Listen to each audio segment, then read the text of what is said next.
Attends, Jean, j'ai une petite question à te demander. Qu'est-ce que je dois faire dans le moment de confinement?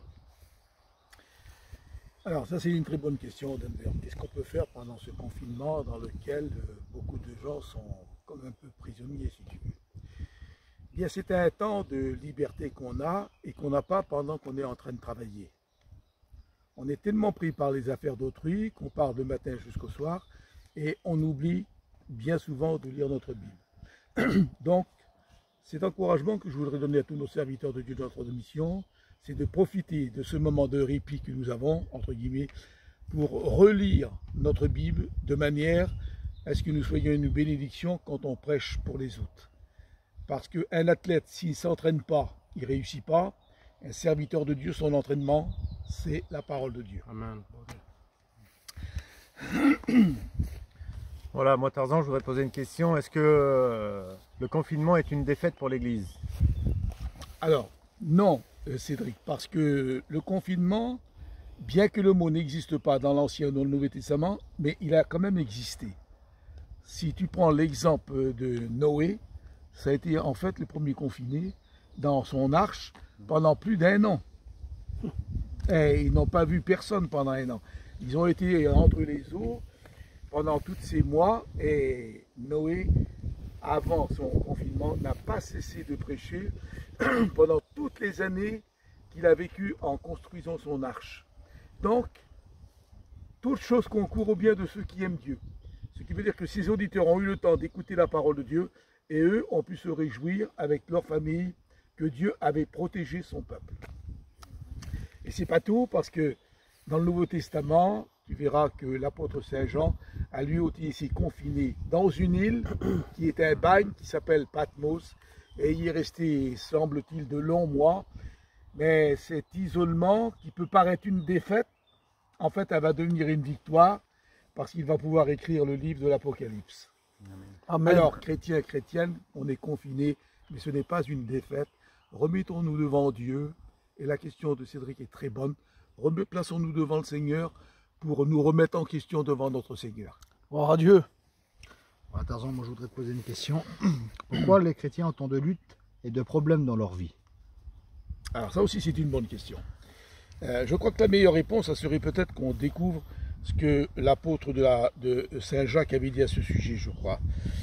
Attends, on va dire ce texte, si ma mémoire ne me fait pas défaut, et si le vent me le permet, voilà. C'est Jean chapitre 4.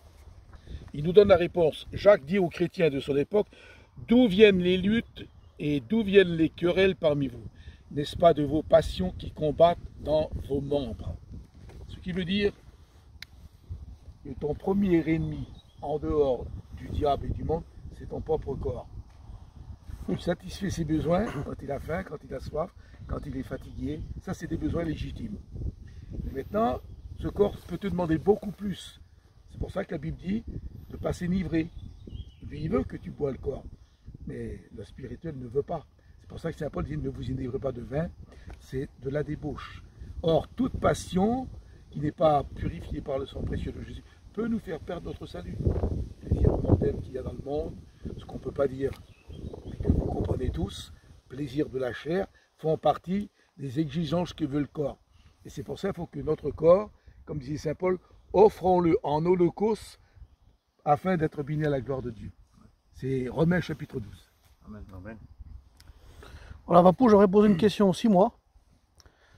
Pourquoi les chrétiens n'ont pas été exempts du coronavirus? Bien, pour la simple raison, mon fils, c'est que nous sommes comme le reste de tous les hommes.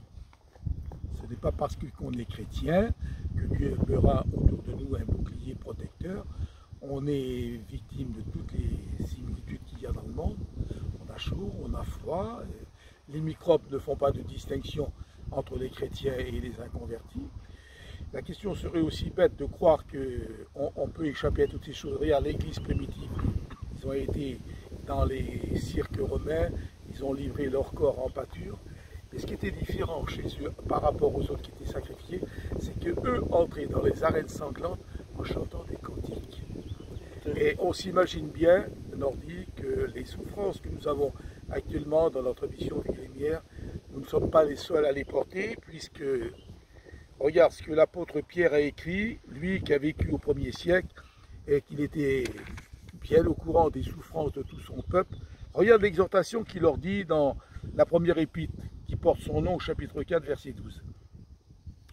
Mes bien-aimés frères, ne trouvez pas étrange d'être dans la fournaise de l'épreuve, comme s'il vous arrivait quelque chose d'extraordinaire. Réjouissez-vous au contraire de la part que vous avez aux souffrances de Christ, avec que vous soyez dans la joie, dans l'allégresse lorsqu'il paraîtra. Et il ajoute, si vous êtes outragés pour le nom de Christ, vous êtes heureux, parce que l'Esprit de gloire, l'Esprit de Dieu repose sur vous, alors que personne ne souffre en effet comme meurtrier, voleur ou malfaiteur, mais si quelqu'un souffre comme un chrétien, qu'il n'en ait pas honte, mais qui glorifie Dieu.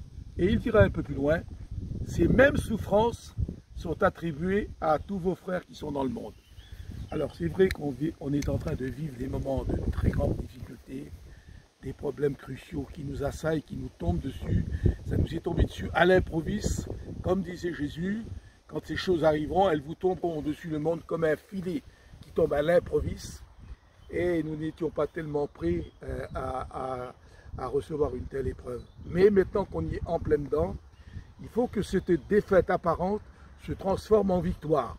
Ouais. Déjà, comme on l'avait dit à ces trois frères qui sont là, revenir à la prière qu'on avait quelque peu oubliée, revenir à la lecture de la Bible qu'on avait tant négligée, et puis quand les choses vont s'arranger, parce qu'elles s'arrangeront, que nous redevenions des gagneurs d'âme pour la plus grande gloire du Seigneur. Amen. Alors que Dieu bénisse nos trois frères qui sont là, nos quatre frères, et qu'il vous bénisse, vous qui regardez cette petite vidéo, à la gloire de son Saint-Nom. Voilà, au nom de toute l'équipe, on vous dit au revoir. Hein, voilà.